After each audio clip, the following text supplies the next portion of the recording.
Hali namna gani? Kuna mechi nyepesi sana kwa Man U dhidi ya Bilbao. Wana mabao 3-0 mkondo wa kwanza, na Inaki na nduguye Niko hawapo. Lakini sasa bwana, sikiliza, hawa ndio wawekezaji wanaojua mechi itakavyokuwa. Tukianza na mwenyewe hapa. Man U Bilbao, correct score?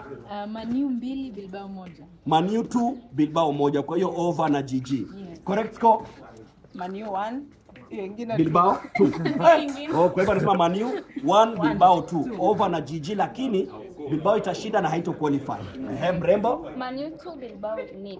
Man U 2 Bilbao 0. Hakuna over wala GG. Aaron Toya, msemaji wa Man City, correct score? Hata Inaki William akosekani. Neko William akosekani. Bilbao 2, United 1. Lakini kusoma ni will qualify. Kwa hiyo ziangalie vizuri hizi sura na matokeo yake. Kindly mark them. Mark them. Ignore the objects behind.